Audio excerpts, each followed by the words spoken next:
What up? What up? What up? It is that time. It is that time.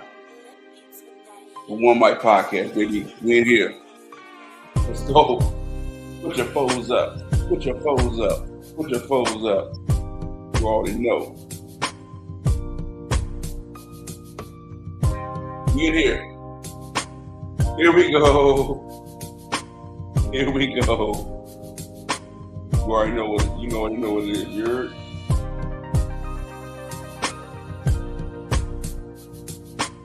We in here, heavy, baby. Let's get it. We got a jam-packed show today. Jam-packed show. Your jam-packed show. The shizzle dizzle by Wizzle. It is your guy, the man, the myth. Shout out to 2-5 early. Your man Mike P. This is the One Mic Podcast. You did coming to you live in full effect and direct. CD Lamb said, F those forwards. Yeah, you know what? I told y'all CD Lamb was a fraud. I keep trying again. Every time we have these moments, we get to see who really is the person, who's really not the person. He over there crying and complaining and shit. He's not coming back for the football. You dig?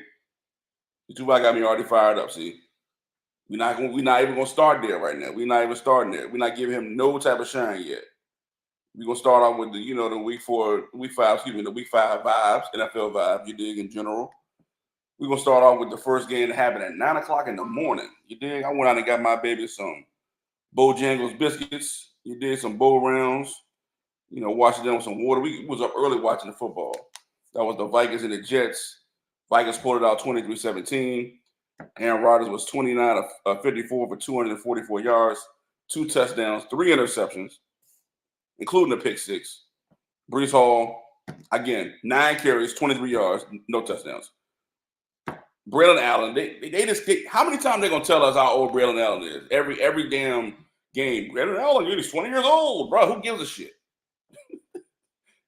Let's let the guy play football. I'm sick of all this. Every 5 seconds they want to tell us how young he is, bro. He got 5 carries, 13 yards. Garrett Wilson finally popped out, 13 catches for 101 yards and a touchdown. He had 22 targets, dog. 22. They should be doing that shit every game.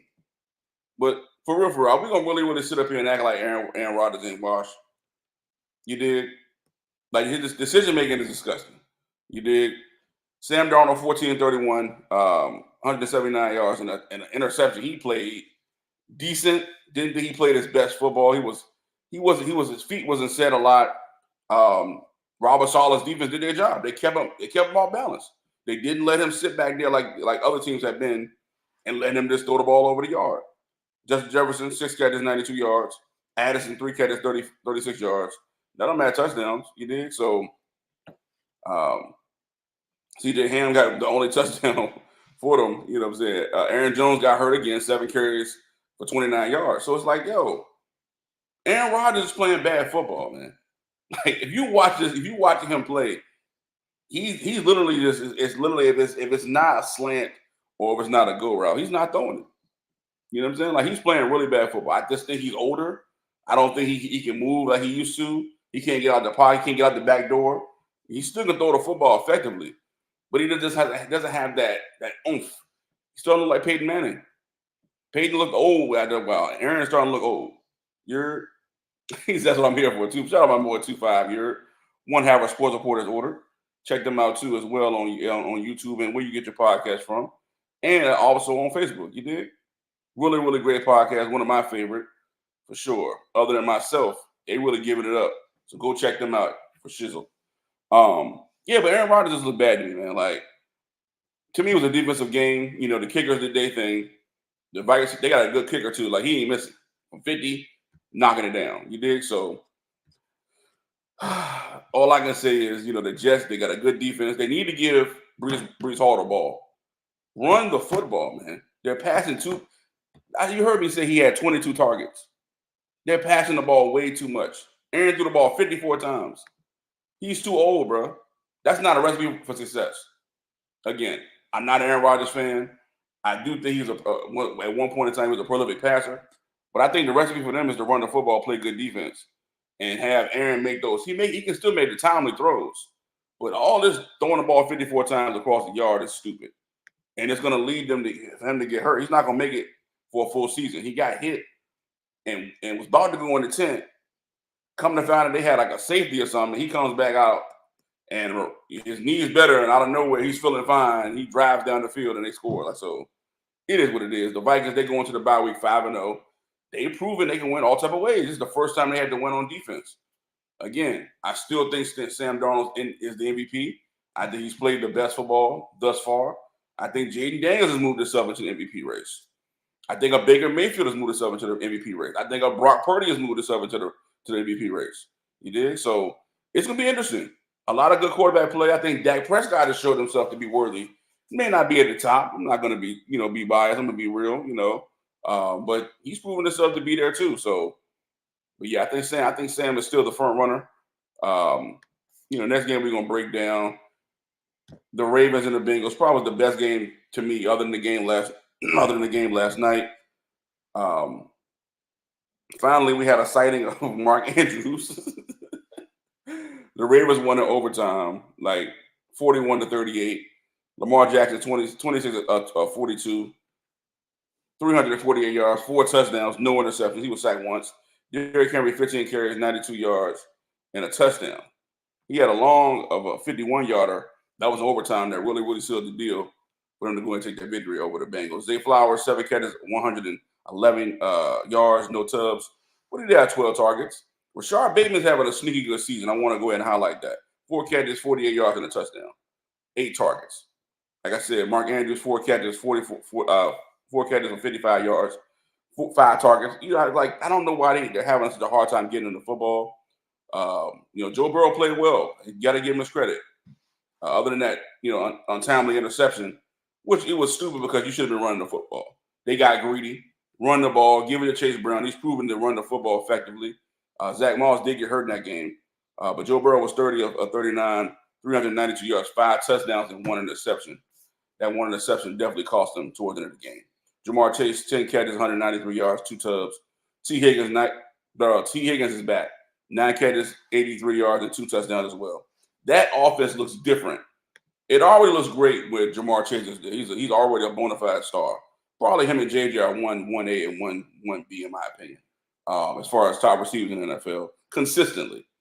Throughout, it doesn't matter the team, they're going to still produce. It's like a DeAndre Hopkins. That's why I would have him, when he was in his reign or his time frame of being as the guy, I would have him higher than most guys because through everything, he's still making plays, he's still getting open. I mean, my thing is, if a quarterback is in the NFL, he can throw to a guy who's wide open, and he gets wide open. So, but having T. Higgins there, it just shows a different dynamic for that offense. They looked different yesterday. They looked like that Super Bowl contending team that basically was going to propel them to go back to the Super Bowl. Not saying they will. I'm not a big fan. I'm not a fan of the Bengals because I think their front office and their ownership does not bring good players back. Now, they had a returning starter in DJ Turner up front, played really well. Trey Henderson played well. Sam Hubbard has been balling all year. Pratt and Wilson and Cameron Britt, they played well. I think they lost Dax Hill in that game to injury too. So it's something to look at. Von Bell played well too. So I mean, it's something to look at, something to kind of peek at. I mean, they 1-4, they lost. So I mean, they just had some tough losses. They're finally starting to get healthy. I think they're starting. They always say the Bengals start off slow. I don't think that's the case. I just think the Bengals, they don't do a good job of replenishing what they lose. Kind of like the Cowboys. Like, we lose somebody, we never go out and get that person. Like, you don't want to pay Chase, you don't want to pay Higgins. Who the fuck you want to pay? You want to go, one person you want to pay is Burrow. And he's not the end all be all. You've seen him in recent games not play well. The last 3 he's played really well, so you got to give him his credit. Man, bro, Pratt is probably the most underrated player in the league for sure. I thought it was Bowman for a while, but everybody's starting to realize Bowden for the Chiefs. It's Pratt, bro. He everywhere. Pratt be everywhere, hitting everybody. You know what I'm saying? Everything moving. You heard? So really, really good game. I was entertained by it. Ravens, they showed their, guts. I don't understand why they gave one the running game. They should have kept running the football. But Lamar, as a passer, I just think Lamar can't be a prolific passer every single game. I think he's a decent passer. I think he's like more in that Dak range. Like, anything over 32 passes, bro, I'm not fucking with it. I just feel like that. It's just, I don't think that those type of guys, they're more of a, 25, like Herbert's in that category to me. They're more of they're game changers because they can do so much in a clutch situation. But when they go over 40 yards, man, over 40 attempts, I don't think that like a lot of those passes are wasted passes because they're not great throwers of the football. They're more playmakers in a sense and more clutch individuals. So I'm not looking at it to knock Lamar Jackson, but I've seen a lot of passes that should have been accurate, should have been on point. They weren't. They had guys' feet, behind guys. Like the more he throws, I'm not knocking him as a passer saying he can't throw, but I don't think that they give him enough throws that are secure as they do other quarterbacks in the NFL, like a Brock Purdy. They're putting him in a situation where he has better windows to throw into. That's the key. The timing is not there. So it's like either it's the receiver or either it's him or either somebody. Like it's not gluing. It's not gluing. And a lot of that comes with not having a good go-to guy. So you see Mahomes and Kelsey, they have a synergy. You would see Burrow and Chase, they had a synergy since college. So like you see that when they're throwing the football, when Burrow's throwing the ball to him, you kind of see they have like an innate ability to know where that person's going to be at. And a lot of times Lamar struggles because those guys that he's throwing to, they're not polished and they're not go-to guys. You see him in Andrews, but Andrew, I think he's a step slower. He don't have that pop, he don't have that burst he used to have, getting that separation. So it'll come along. I think the offense is still talented enough with Derrick Henry. They have to not ever abandon the run with Derrick Henry because he's always good for the takeoff, for a long run. And whoever said he was washed, they need to get the fuck out of here, like for real. They tripping. Like anybody in Tennessee, y'all are foolish. Like I said before, the Cowboys stupid too. You didn't even get that man come in for a cup of coffee. You didn't even call him, man. You didn't even say, hey, what can we do? He probably would have gave us a discount. But hey, that's Jerry Jones for you. The Bears and Panthers, I feel like, hey, Caleb did what he did, played a good game. The Panthers are the Panthers. They won it for. I mean, Andy Dalton looks good. Chuba Hubbard looks way better than we thought. I've seen Chuba Hubbard up close. He's a really good running back, underrated. Dolphins and the Patriots, I feel like they got holes, the Patriots. I feel like Polk, that should have been a catch. Again, they change the rules every single year. They never comes out and say what the rules are. The team get the rule. We don't know until we in a real life situation where a man, he catch the football 1 foot, the heel, bam. You count the thigh on the sideline. So how you can't count a heel? So again, it's not consistent. It's a gray area, so they can cheat. Jaden Daniels played well against the Browns. Again, another bad team they beating up on, but it's all good though. I'm gonna hate, so I'm just letting y'all know I'm not here for y'all to be happy. I'm not here for y'all to y'all can keep on being happy all y'all want to.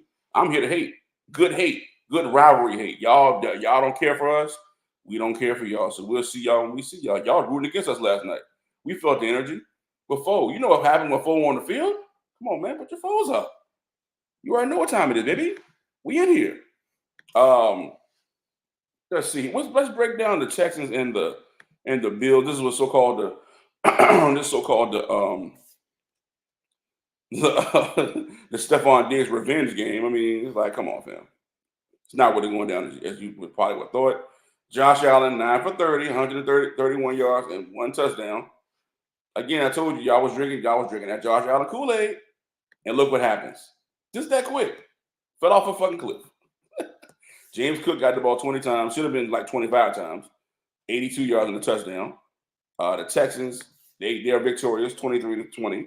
They got a late field goal to end the game. Let's see here. Like again, Coleman, 1 catch, 49 yards. I told you if Shakir's not on the field, bro, they're a different team. I've given this breakdown already. Again, their two best, without Shakir being out there, their two best targets are tight ends. Like Knox didn't even get a catch, man. You got Coleman with 1 catch, 49 yards, a touchdown. Kincaid, 2 catches for 34 yards. Mac Hollins, how was he still in the NFL? He played for Oakland a couple of years ago. 2 catches, 27 yards. Curtis Samuel. I thought he was supposed to be their gadget guy. I thought he was supposed to be their difference maker. You sign him. All I hear in the offseason is Curtis Samuel this, Curtis Samuel that. Valdez-Scantling doesn't even get a catch in the game. James Cook, why are you not throwing the ball to James Cook more than 2 times in this game? I just don't get it. Makes no sense to me. But again, the Bills are the Bills. C.J. Stroud, 28 or 38, 31 yards, 1 touchdown, 1 interception. Cam Akers looked good. He did a really good job of solidifying them 9 carries, 42 yards, and 1 touchdown. I don't know this brother's name. We'll call him Ogun Ogwaliye, I believe. 15 carries, 30 yards, no touch. He did a really good job in the passing game. 6 catches, 58 yards. Of course, Nico Collins had that really, he only had 2 catches, 78 yards and a touchdown, but split those defenders on that post. And then he got a hamstring injury, so that was tough. But in his return, I guess, the revenge game, Stephon Diggs was 6 catches, 82 yards, no touchdowns. Well, he had, how many catches did he have? I mean, targets. They're not sure the targets. Get over there. All right, whatever, man. Oh, there we go. 8 targets. Okay, all right, good. So, yeah, I mean, there was a balance. It was a really good game, defensive game for the most part. Kickers did their thing in the game. I feel like it was a battle-tested game that put the Texans at 4-1. I think they will solidify and win the division. Kai Forbath, 3 for 3. Just that to me is a recipe for success for the Texans. Like, play good defense, let C.J. Stroud throw it all around the yard until Joe Mixon comes back. Like, you're not going to be an effective running team until Joe comes back. Let him heal from that ankle injury. He's definitely a difference maker for them. And again, it's gonna be late in the year. People don't think like I said, the Derrick Henry signing. Like, bro, it's gonna pay dividends late in the year when it gets cold. You think people don't want to hit Derrick Henry now? Imagine if they have to hit him in the cold. Tell you. Next game we're gonna break down is the Broncos for the Week 5 vibes. The Broncos versus the Raiders, a division rivalry game. The Broncos was victorious 34-18. Gardner Minshew was 12 of 14, 137 yards, a touchdown and 2 interceptions. Aiden O'Connell, 10-20, 94 yards, 1 interception. This is not good. This is not good football play, man. Like, again, I don't know what the Raiders were doing going into this year. I thought they were going to try to build on the success they had coming into last year. They signed Abdullah and Madison. I don't know why they're not giving the ball. I know my man was hurt, White, but I just don't understand. Like, you had Jacobs last year. The running game was perfect. You do lose a couple players on that offensive line, but man, their offense looks terrible. Brock Bowers did his thing again. 8 catches, 97 yards and a touchdown. Jacoby Myers, 6 catches, 72 yards. But it's the quarterback play. You bring in Gardner Minshew. To me, I'm going to go with Aiden O'Connell, or I'm going to try to go up and get Aiden Daniels. Like, you had to go plunge to go get somebody. Like, they're not going to just. Nobody in this day and time is going to just give you a good deal. You have to go plunge or spend more than you're willing to give because it's going to pay dividends. Like, even a Bo Nix, like 19-27, again, 206 yards, 2 touchdowns though, efficiency. I said this before: 8 carries, 9 yards, and a touchdown. Bo Nix running the football. Javonte, Williams, I told you he was coming back. I started in my fantasy. I got blown out of my fantasy because Adam had Joe Burrow. He put up 60-some points on me. So there's no way I can win that. But you see, it is what it is. He had 13 carries, 61 yards. So, I mean, to me, I just look at the Broncos. Their defense is tops in the NFL. And passing allowed, yards per game, points per game. So I look at those stats, like the points per game, how much they're giving up in the air, how much they give up on the ground. How many touchdowns are you allowing? That's the key. All the other fancy shit, that shit doesn't matter. Like, the Broncos are contenders to me. If Sean Payton does not just open the offense up, he can't play this little dink and dunk offense with Bo Nix. I think Bo Nix is decent enough to keep getting you victory. He's showing his value. That wide receiver core is getting better and better each game. You know what I'm saying? So they got a bunch of vets on that with Cortland Sutton, Reynolds. You get those guys the football, dog. For real. Throw the ball to Javonte out the backfield. That's, Humphrey, he played well last game, you know what I'm saying? So they don't have a great receiver core. They let, Judy go, which he's not doing shit in Cleveland. I mean, I think he's one step from being out the league personally, but hey, it is what it is. They're winning football games by playing sound football. That's the key.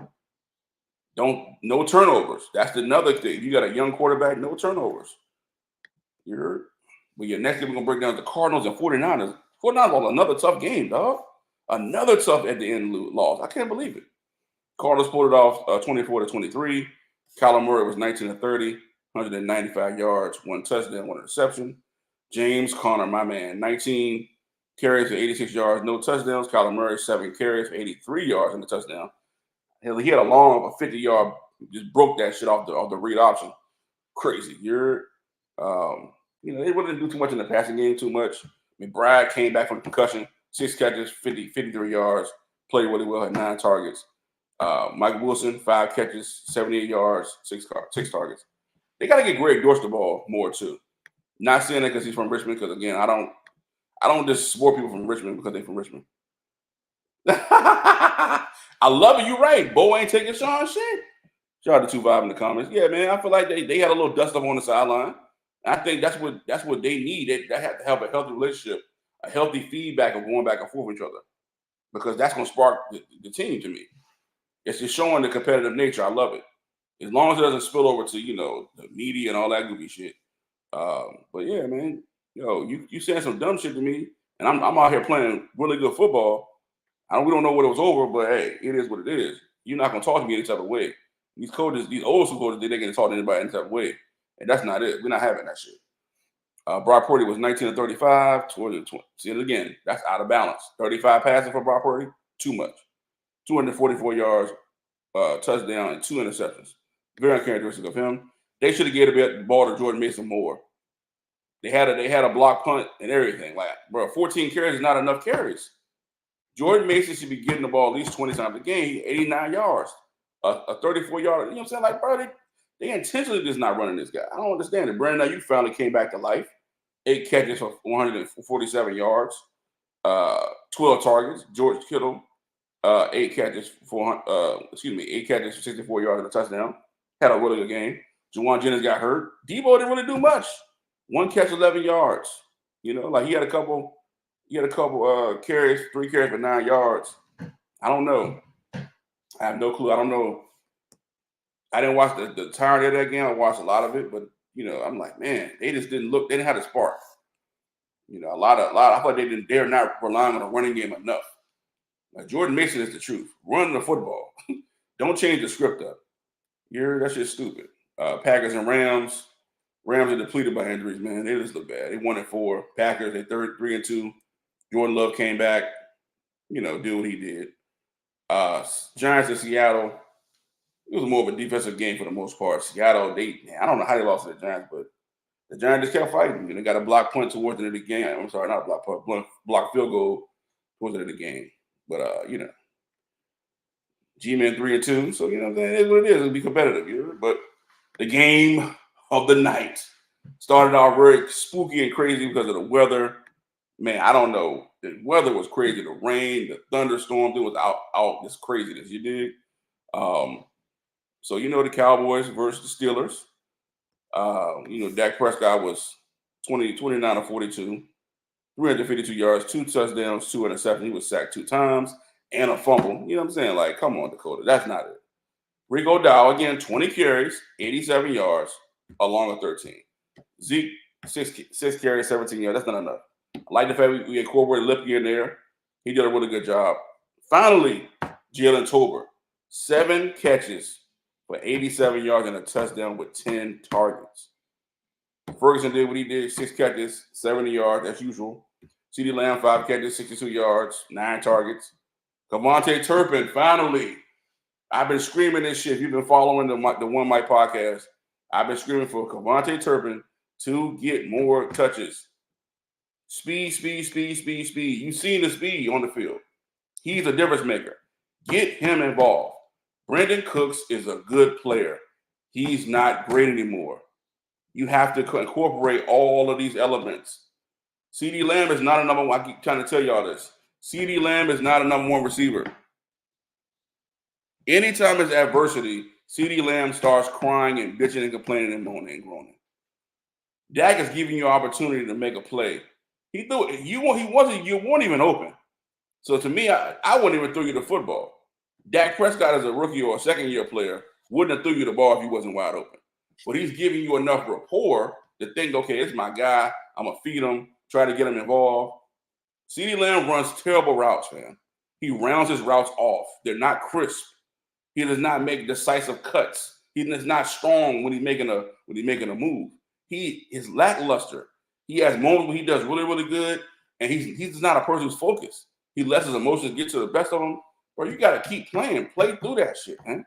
You playing the Steelers. This is going to be a tough game. It's going to be a hard-nosed game. They're going to grab on you. It's not going to be easy. You know, he's used to being – again, that's what people say he's number one because of the volume of the targets, because we have nobody else to throw the ball to but him. He doesn't make any plays downfield. Everything is a 15-yard out, is a dig, or is a square in for 15 yards to 20 yards. Nothing 60 yards down the field. I'm watching guys get loose down the field. We need to have that incorporated. That's what Jalen Tolbert finally brought to the table for us. I've been begging and screaming for him to do something. Like, bro, wake up. Please make a play. Do something while you out there, instead of just doing bonehead shit every 5 seconds. So no legal procedures and shit like that. You know, like he finally lined up the correct way, and he made a play. He was hurt, came back in, and Dak, you know, brought us down to win the game. You know what I'm saying? So to me, Justin Fields played decent. He was 15 to 27, 131 yards, 2 touchdowns. Again, they didn't run the football like I thought they would. Well, our defense played well. Najee Harris, 14 carries and 42 yards. You know, Fields ran 6 carries for 27. They should have ran him more too.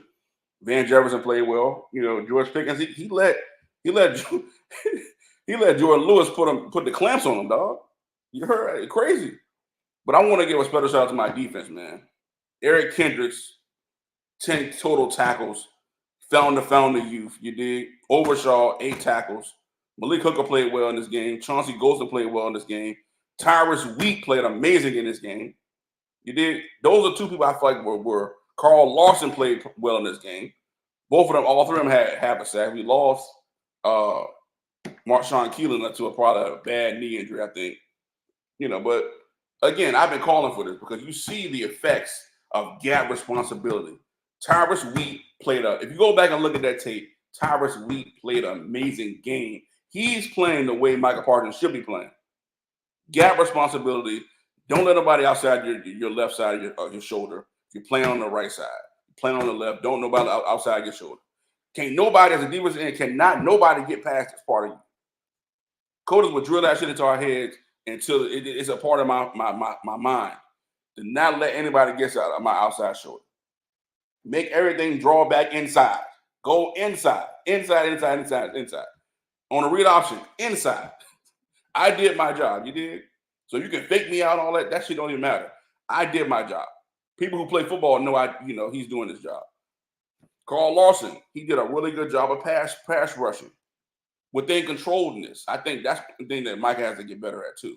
He's too wild and loose and shit, and he ain't got no moves. The speed and the bull rush, these are paid NFL tackles.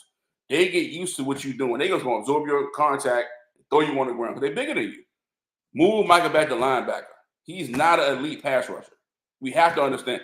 Elite pass rusher is CJ Watt. We seen that last night. That's elite pass rushing. Max Crosby, that's elite pass rushing. You dig? Other than that, man, it's not many in the game like that are able to move and be agile and athletic and still have that level of strength. Bosa, Myles Garrett, those are elite pass rushers. Michael Parsons is not that. Again, DeMarcus Lawrence, somebody's D-Law, long in the tooth. He's an old-ass 33 years old. Oh, he's been playing with us for years, man. He's got like 3 or 4 contracts with us.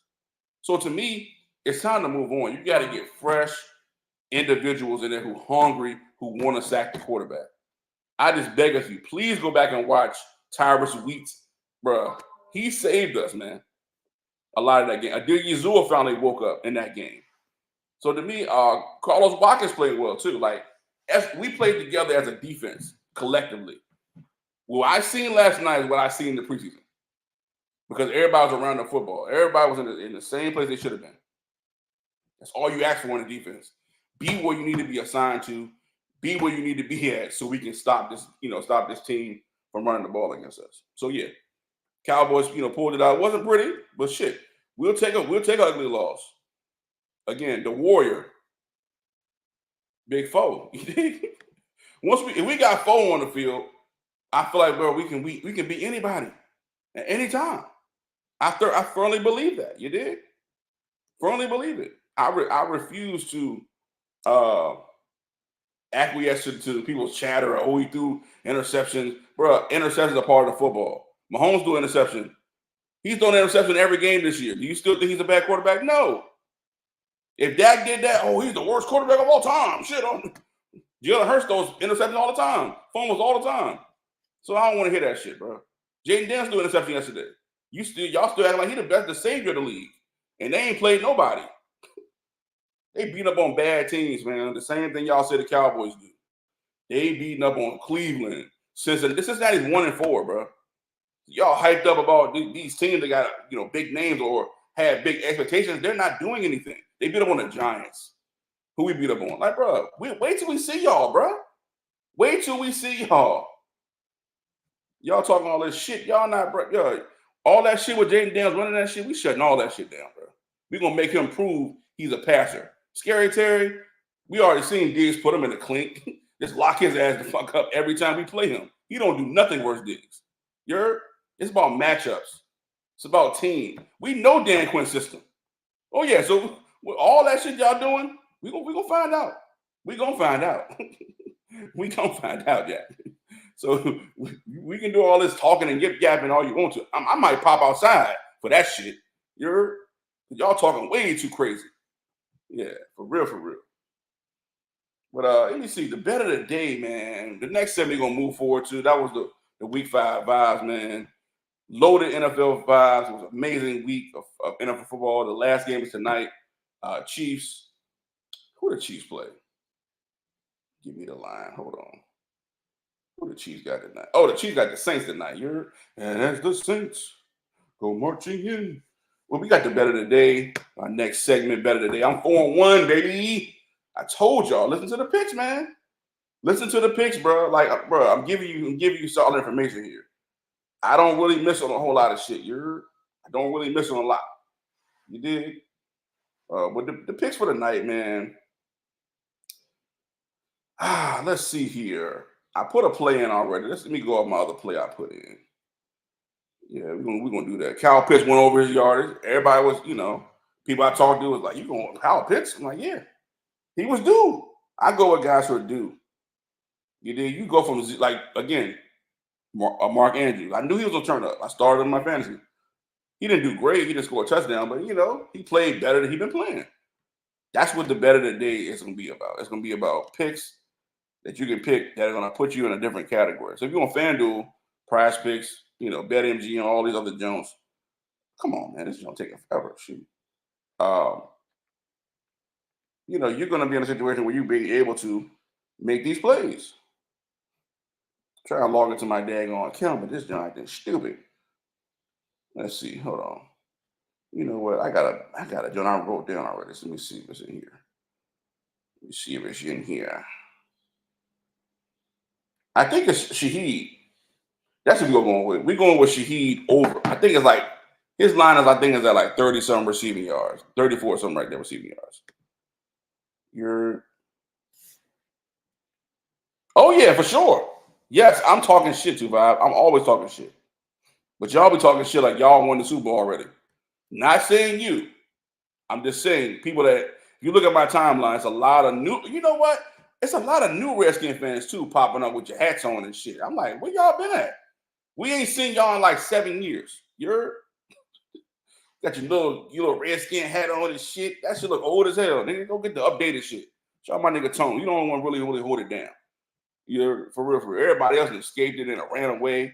He got the new Scary Terry with the black on black. He's invested. So he deserved to have a good time and be happy that he got a quarterback because he been through it. When y'all been hiding and running, you know what I'm saying? Shout out my boy Daryl too, my boy B. You know what I'm saying? They've been in the trenches with it, taking the L's, taking the laughs, taking the the bad jokes. Shout out to 252. He definitely he been holding down for the Commanders too. For real. He said motherfuckers was Ravens fans. For sure. What up, Rez? Yeah, he need to go get a new Commanders hat for sure. For sure. He need to go get one ASAP. But the better today is gonna be Shaheed, man. Over receiving yards. You dig? I feel like that, they they've literally lost their true identity, the Chiefs. I feel like Snead, they should have signed him. They're gonna regret it. Each receiver has won over their number. I looked it up today. You know what I'm saying? So to me, I think they should have invested in that side of the football. What they know what they're doing. They won a Super Bowl, so I don't know what the fuck. I can't even say nothing wrong. They know what they're doing. He said, if you can't update the new name, I can't rock. But the Foles up for sure. He had a rough, yeah. He can't do in the clutch. I take it. I take it. Hey, ugly win. I'll take it though. Yeah, they gotta update their whole shit. I refuse. I'm not calling the Commander. Bro. That name sounds dumb as shit. I like the Red Wolves. That was fire. The football team was decent to me. I'm like, I don't know. Like this, I don't know. These niggas, they out of pocket. For our next segment, man, we're gonna move into a conspiracy of truth. Told you, jam-packed show today. Guys. As promised, I do have music. In 2 seconds.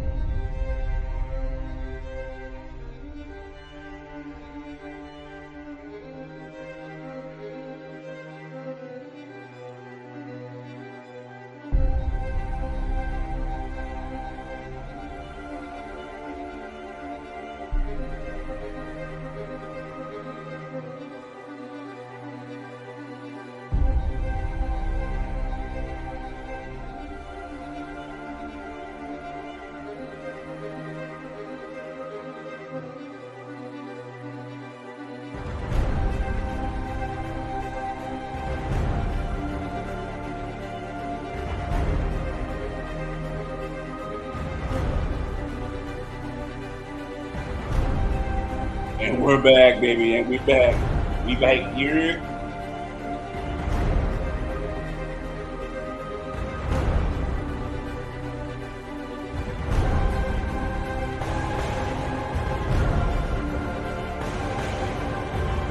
I don't know, dog. It must be everybody's favorite segment, Conspiracy of Truth. You dig? Y'all like the music? The music cool? I ain't changing that shit. What I picked. We're gonna get into our segment, man. Conspiracy of Truth. I have it's a 2-parter, so just bear with me. I got some notes here. Bear with me. All right, here we go. I feel like people don't realize that it's always a underlining factor on when the government decides to do things. Pardon me. They decide to participate in things, when they say certain things, when they go out of their way to do certain things. Word. I'm gonna put a link in the video for sure. Definitely appreciate it, Rez. Thank you. But I think there's always a concerted effort. We look at the situation in North Carolina. Again, I've been trying to just see what the ins and outs is, and see like, okay, I don't look for the conspiracy. I just try to see, okay, what's the result of this? Like, okay, because I've seen what even Hurricane Katrina and different natural disasters. Like the Red Cross don't never do nothing with the money. They say, hey, give to the Red Cross, give to this organization, but they usually stealing the money. You don't never see the families actually get the money. Same way with Hawaii. They wanted that land. And wouldn't you know, upon some research, people in North Carolina are not getting help, guys. At all. It's crazy.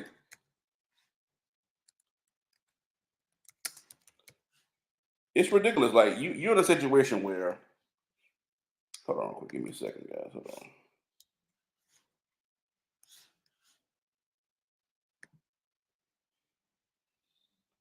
I don't want to hurt nobody. Hold on.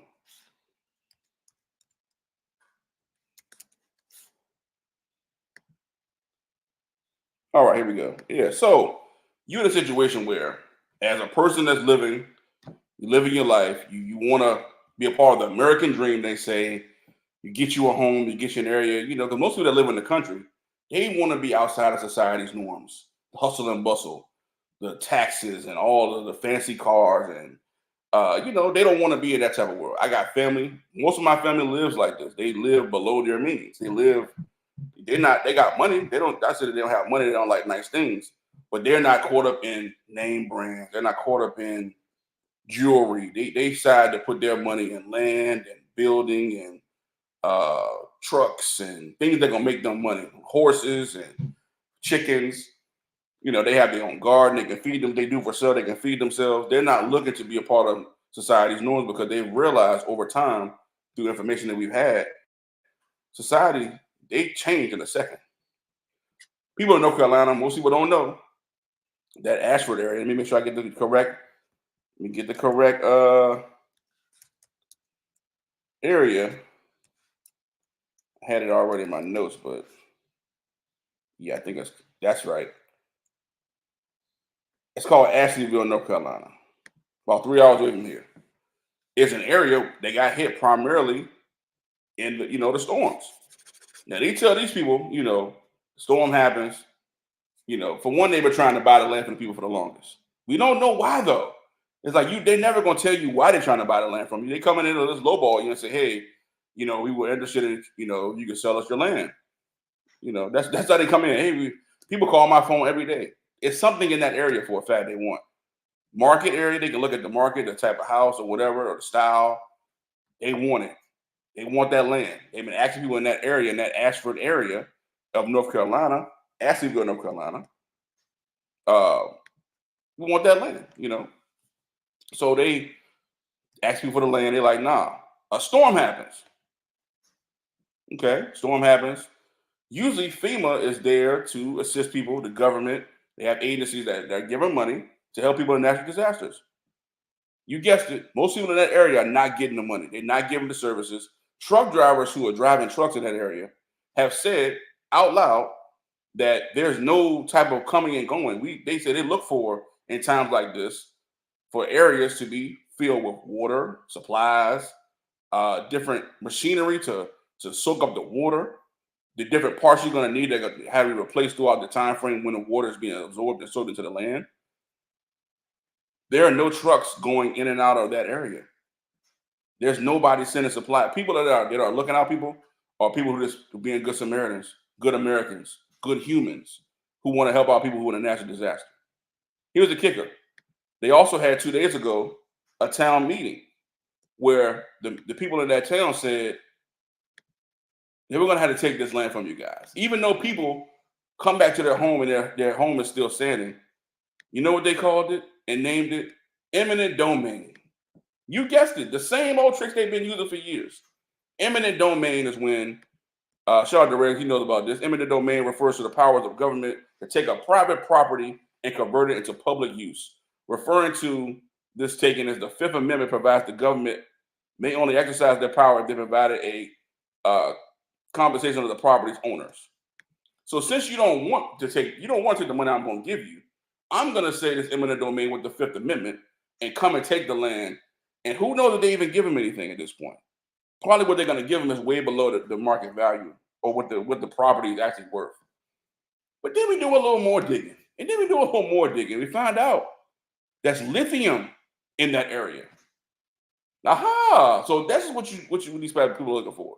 They want to build for their, they've been trying to compete with China for lithium, for automatic cars, for the batteries for cars. They can't find enough lithium.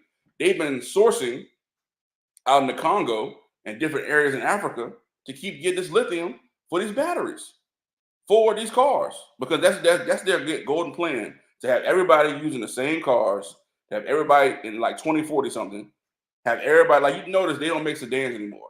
You don't even see a commercial with a gas operated car. They don't even make new cars that are gas operated. Everything's EV, everything's electrical, and most of those batteries are ran off lithium. You got to see the trends before they're happening. I sat back one day and was just like, wow, why is there no? And like my dad's really into cars, so we talk about, he got all the car Meekum shows. He's in the cars, all like that. So he's like, yeah, they're not making any more sedans.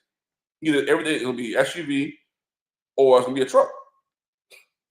So like they're putting you in a certain category in a box. I keep telling you all the time. That's the goal to funnel you out. They're not gonna even start. They're probably gonna stop insuring. That's why if you have an older car, go get some antique license plates on it now, because you're gonna be able to still buy gas because they make money off gas, but it's not gonna be what they want you to be doing. You did. So you have to be in a situation where we know for a fact that these people are diabolical and they try to do everything in their power to force you to do something they don't want you to do, that you don't want to do. So to me, I felt like it was very ironic that the land these people are sitting on, and other areas too in North Carolina, are full of lithium. So again, is it conspiracy or the truth? So that's kind of how I looked at the situation. It's like everything's based off money and deprivating us. So that brought me to a conversation that me and the fellas were having about 1980s.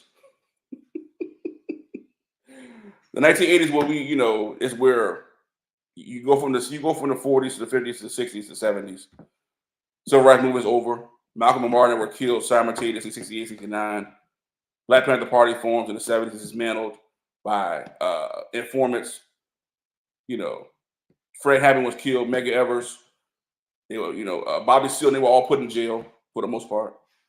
So the 80s is a time frame where you got different wars going on. The Cold War is still going over Russia. Ronald Reagan was in office, and he was basically trying to help go against communist leaders, so to speak. So the Iran-Contra is what he wanted to support.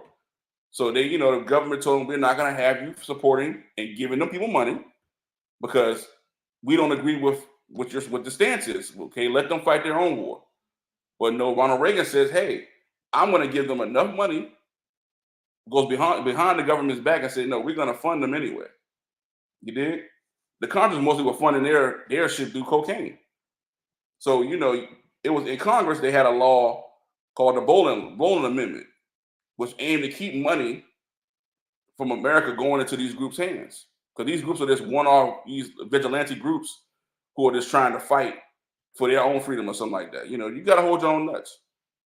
So this is in 1982, where they prevented, this is called the Bolin Amendment, where they prevented the CIA Department of Defense from using funds to help the Contras, the Contra group, to stop overthrowing the Nicaraguan government. Ronald Reagan says, we're not going to do anything with any type of communist groups. But he sends McFarlane to go to Iran. In 1985, there were 7 Americans held hostage by an Iranian terrorist group. Ronald Reagan tells them to make a deal on the low to get them some weapons.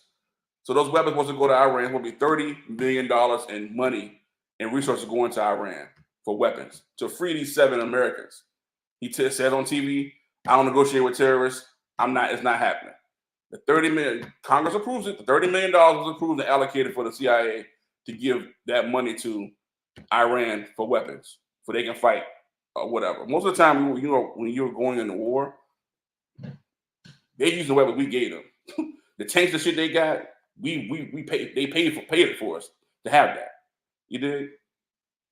So Ronald Reagan lies, and he basically has 12 million of that money go to Iran. The other 18 million goes to the Contra. The only reason why it was actually found out that he sent the money to the Contras was a publication in Iran publicized the breakdown of the deal. So they lie and say we had no parts of it. Oliver North, shout out to 25. Oliver North comes forward and says, no, we gave them funding.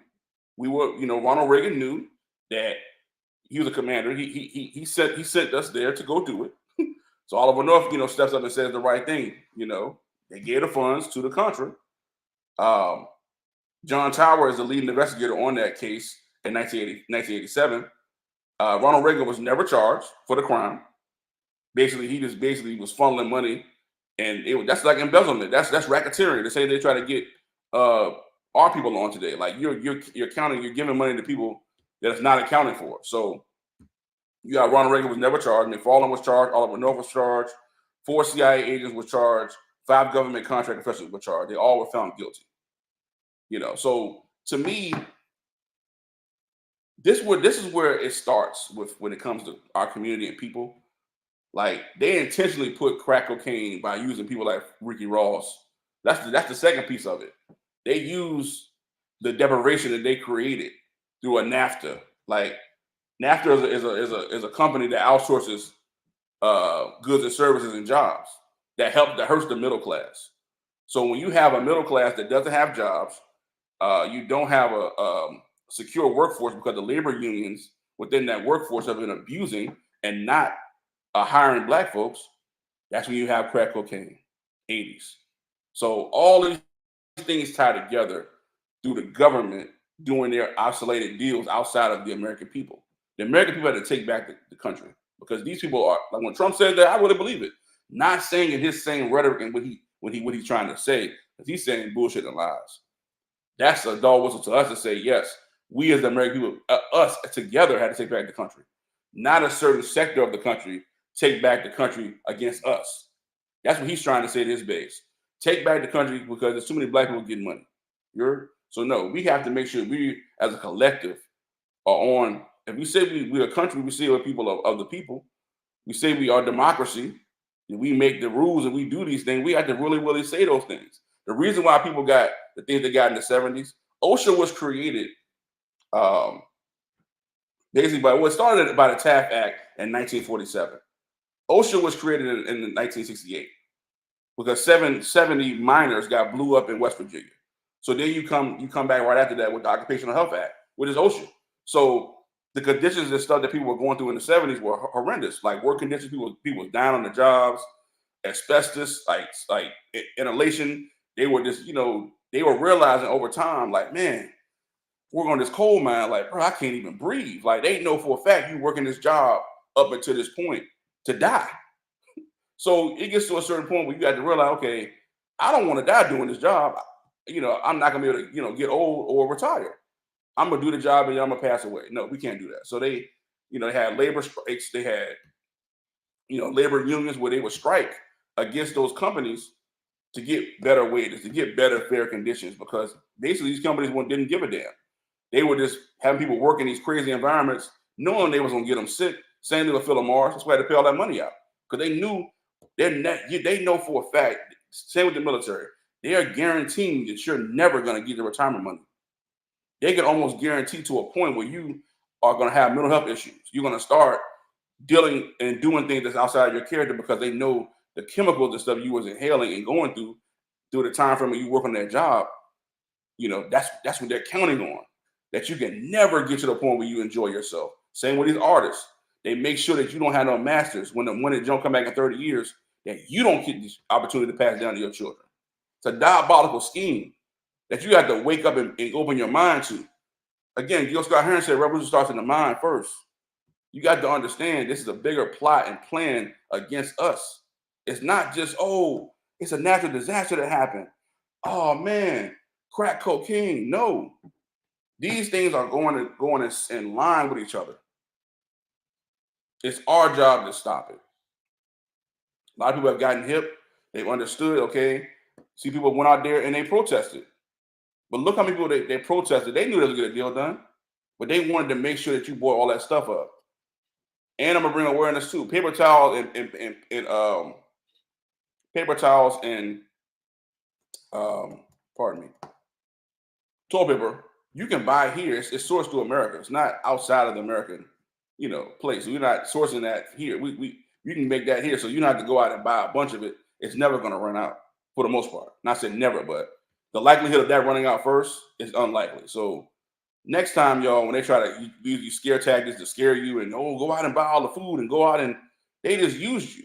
You went out and bought all that shit, and then they come back a day later, and say, we got a deal done. Yeah, we'll take care of them. Yeah, But again, they had to fight for that right. They had to protest.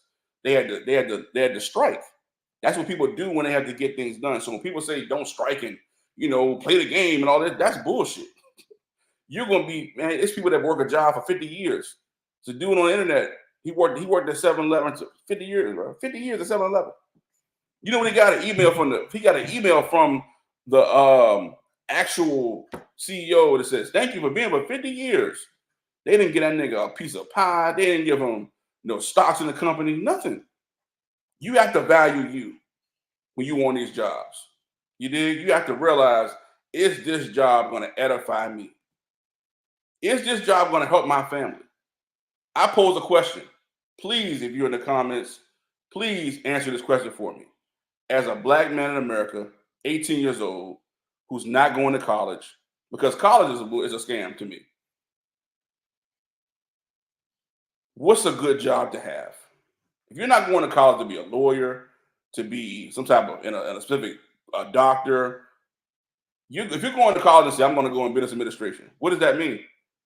I'm going to be okay. I'm going to go to college and I'm going to be in like it's so many vague degrees that people have. They just say, I got a degree. Look at me. But is the job market open enough for that? You did. So you get a degree in business administration. What does that mean? How can this business administration help me get a job? Now I got debt that I got to pay back. And then when you pay the debt back, you're paying the debt back to a company or a conglomerate that don't even care for you. So how does that benefit me? We paid the debt. Oh man, the debt's clear. Okay, the debt's clear, but is there a job I can get after the fact? College should be attached to a job. It shouldn't. I'm not going to go to college somewhere miscellaneously. It's saying, hey, you know what? You go to college, you need to make friends and do all these things. Cool. But what are the people? They disconnect at a certain point. They go off and do their own. They get a family. You can't rely on people in this way. You got to rely on yourself. So to me personally, man, you have to be in a situation where you're vested in you. And again, as a black man in America, 18, what do I tell a child who just graduated from high school, who has no plans of going to college? What's a great job? What is a great job that he can provide for his family if he has a family, or trying to obtain a family, or provide for himself? Because again, the housing market is in the shambles, apartments in shambles. People are paying $1,700 for one bedroom apartments, $2,000 for a bedroom for one bedroom apartments. Apartments are the new project. I keep trying to tell y'all that. Look downtown. Look how many they put apartment complexes behind apartment complexes behind apartment complexes.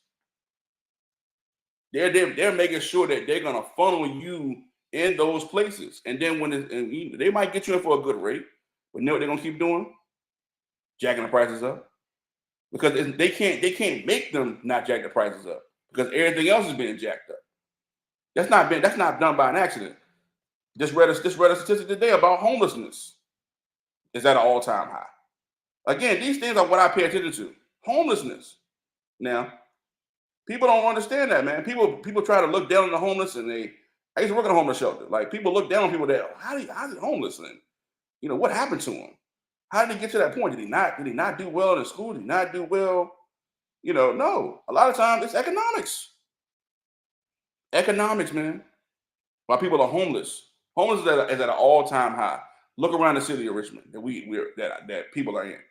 When I go back to Richmond and look at it, I'm like, wow, this is crazy. I just did it this weekend. That's what I'm saying talking about it. Went back to Richmond and said, wow, it's a lot of homeless people outside. A lot of homeless people outside. And they're younger. They get younger and younger. So again, all these things tie together, give you thorough breakdowns. Man, it's a big ass game these people playing, bro. And we get caught up in it. So they use Ricky Ross through the crack, through Oakland. Then again, they deprivate you with jobs and then say, hey, it's crack. We know for a fact you're either going to be a user or a seller. So they're going to sell the crack to somebody else because they ain't got no job. There is no jobs. They've been shipped off through NAFTA. America has lost 999,000 jobs, bro. You know what I'm saying? They have lost those jobs since NAFTA came into play. The middle class, they're trying to get rid of. They've been trying to get rid of the middle class for years. They want you to roll over and die. I'm telling y'all, bro. So that's why you have to get right and exact and do for self. Another tidbit I'm gonna give you. As an owner of a business, I'm able to, if I want another job, I can just give myself a description of what I do. So that fits the job I'm going to get. So again, you have to just understand how these things work. Now, I have to rely on another company or somebody. I have to lie. I just say what I want to say based on the duties that I'm doing every single day. So if I want this job over here, I'm going to apply for it, and I'm going to go in there and get it because I know I come with a certain amount of acumen. That's why I work a certain job for a long time. All the jobs I've been on, I tried to work as much as I could and gain as much knowledge as I did on that job. When I first started working at Lowe's, I was working as a regular person. They needed help at front desk help. Went over there. They needed help in customer service. I went over there. I learned how to do dock orders. I learned how to do returns. I learned how to do everything in that job because I'm able to take those skills and now transport those into another job. Now I'm adding value to myself. I'm not just a normal black person, a normal black man that can't do anything. They already banking on the fact you can't read or write, you can't speak well. So you fit into the stereotype. You can't let anything be too hard. Anything that seems hard, go towards it because it's going to edify. It's going to make you better. It's going to put more tools in the toolbox, man. So when I can walk in a room with a certain level of understanding and do things that the average person can't do, or work in a field that most people just can't work. My boy, man, talking about mentor, one of my mentors, Malcolm, told me always, you want to be at a job that's useful, people can use. People can use, not necessarily use you, but you can be useful to people. You want to have a job in that sense, or a business in that sense, or a cleaning business. You want to have a business where automotive, people always got to get their car fixed. Move into automotive, go into having to try to run a robot, understand how to do that. That's going to be the next phase. You did? Having hair. People always pay hair care. People always gonna need their hair done. People always gonna need a funeral home. People always dying every day. They gonna need somebody to do makeup in that funeral home. You gotta think, man.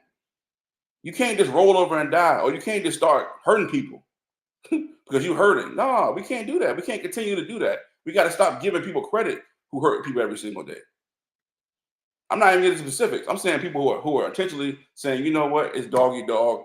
I'm gonna hurt you. I'm gonna take from you. No, that's not who we are as people. And as leaders, we have to start putting people on and helping people out. People don't open door. You need help from me? Ask me. I'm gonna try my best to help you out and point you in the right direction through my ecosystem and my network I built. I ain't had to join a fraternity or any type of anything. I ain't had to get beat on or whatever the niggas do to get them. No disrespect. I'm just saying, like, ain't nobody about to beat on me to say I got some colors on, bro. Or I'm just walking around with a sign and shit like. You know what I'm saying? I know it's a historical perspective with that, but if you gotta do all that to me for me to join, I'm cool. That's just who I am as a person. That's not knocking anybody else. I know a bunch of people that I know that are in fraternities and they do good work in the community. They doing exactly what they should be doing. But bro, to have to go through all that type of stuff just to say I'm a part of y'all, John, I'm good, bro. Not gonna happen. I don't look down on anybody else who decides to do that. But that's just for me. I'm not doing that shit. But I look at how things are, I look how things correlate. And a lot of times, man, it's all based off trying to hurt us. So within the land situation I gave to you, within the crack situation, all these things are planned. Don't not think these things are not planned. They are. They're planned, bro. And a lot of times they're trying to deprivate us to make sure that we don't have anything. The FEMA jump, they give us so much money to the immigrants. They're not migrants. They try to give them a new name. Migrants, it's immigrants. They're just people who come from a different country. It's the same exact thing. They're giving them resources. I don't know, want y'all to wake up. It may not happen in our city or cities that are close to us, but in Chicago, New York, they are giving these people buku amounts of money to have light, just to have enough. Because they know for a fact NAFTA also hurts them.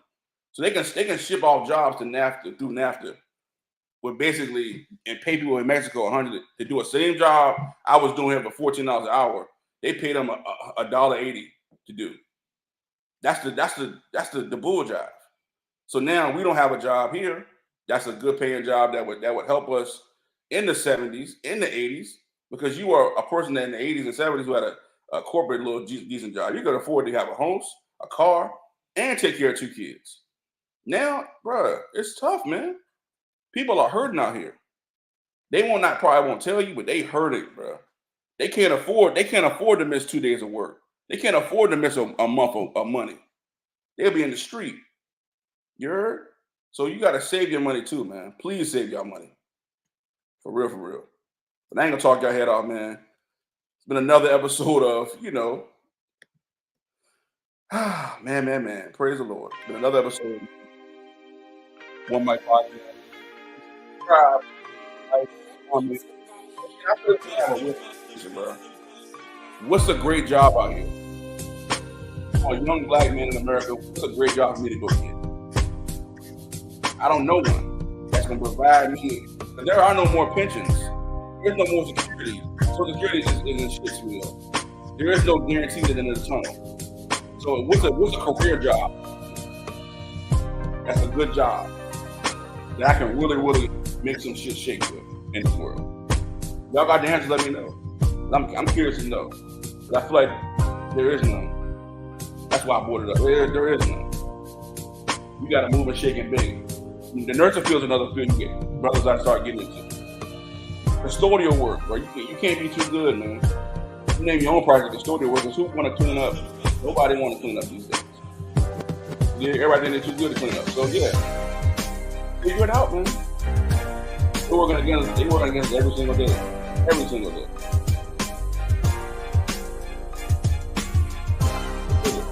Dr. Rare said, yeah, stop hoarding over. That shit's stupid as hell. Yeah, manufacturing and urgency, but yeah, for sure.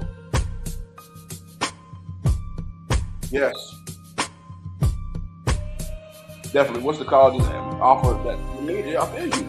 You gotta get a good major that's gonna help you in the world. What career do you need? Right. 100% rich. Kids are the ones struggling. That's why they're there at a problem where they can't do anything because they don't have the answers. And they're looking for us to have the answers. That's why kids are so fucking stupid. Because they don't have an answer. I remember sitting on my reason I bring it up, I remember sitting on my porch at my parents' house, 18 years old, just graduated. And my dad said, all right, son, what you gonna do? My dad, again, building the military, did his thing in the military. He like, yeah, we can go to the military. I'm like, I'm not going to the military. No disrespect to the military, but I see how they treat you as a veteran. They don't care about it. They don't care about the veterans in this world. They pretend like they care about the veterans. They don't care about veterans at all. You got to fight and get in Tuvenel to get everything to have. It's veterans out here now homeless that nobody give a shit about them. You know why? Because most of them are clients that I know or clients that are in our ecosystem. You did? So the VA is full of people that nobody give a shit about. People are hurt and they came home, they had amputees. You know, they help you along for a little while. Then after a while, it's like after that 4 or 5 year period, you out here just by yourself. If you ain't got full disability, you ain't got 100% disability. You know, that's one thing we don't talk about enough. Is veterans getting their full disability. They should be coming home with something. Again, you're just another number to them. They don't look at you as somebody as an individual. You're just somebody that came and did what we wanted you to do. Put you in a place, get you a certain level of training. We put you to a certain rigorousness that you can make through. So we know for a fact you could be a part there. People they don't deem right for the program get kicked out. So it's a vetting period. It's a vetting period to see can you do it? If you can, then yeah, we'll put you on for sure. But it's your job to still manufacture and do things within that entity too. But yeah, the kids are important, man. That's my focus. So I'm back working with children because I'm trying my best to do the thing I talk about doing. I'm not gonna sit up here and talk about doing it if I'm not gonna do it myself. You heard? Just had my orientation, so I'm back, baby. You did. So I should be starting probably in the next couple of weeks, man. You're probably next week actually. You know, I'm just again. I'm a counselor, but again, I had to have a certain level of cachet to get this gig. Somebody seen me on my last job and was like, yeah, Mike is a great working with kids. Mike does X, Y, and Z. He's passionate about it. You know, so those things matter. You never know who's watching. So keep doing the right thing. You may not agree with everything I got to say and how I say it, but in front of children, I try to be the best example I can be. And really be somebody they can lean on and really tell them the truth. Like, yeah, they're looking to put you in jail for sure. That's their goal. Yep. You can't be naive. You can't lie to children. You have to tell them the truth. Yeah, this job ain't really good out here. I'm a black man out here right now, 36 years old, and people been on their job. People I know have been on their job for a minute, but they switching up. People go to working at people I never thought work at UPS. I'm like, you work at UPS? I worked at UPS, a great job. Not saying it's a bad job. I'm saying I thought you were on a trajectory doing something else. My boy David, who was a lawyer, he told me he was gonna be a lawyer. He sat right beside me in class for three years. Believe it or not, we had the same exact class. Like this nigga followed me and shit. But he would tell me every day, I'm gonna be a lawyer. He argued with me all the time about shoes, clothes. That's his gift. He's a lawyer right now. So again, it's two different people in this world. People who are determined to do their thing, they're gonna go do it, they're gonna go get a degree. I'm not knocking college from that perspective. If you have a goal, don't go to college to party. Don't go to college and just say, I'm gonna get a degree in something that's not gonna benefit you in the world. That's my point when I say that. For real, for real. Yes, make yourself indispensable. Yes, I'm the same way. Wear a bunch of hats. They can't fire me, bro. I'm making sure they gotta really take a hard look. When they fired me from my last job, everybody was like, huh? Because again, I'm fighting for more pay for TAs. I'm in there in meetings like, nah, I don't think that's a good idea. They don't like a black man telling them it's not a good idea. So it is what it is. Either you're gonna stand for something or fall for anything. That program is in shambles. It's not anything anymore. We were growing and building and helping kids and doing all these things, but look how God worked. 360, bring you right back. Different time frame.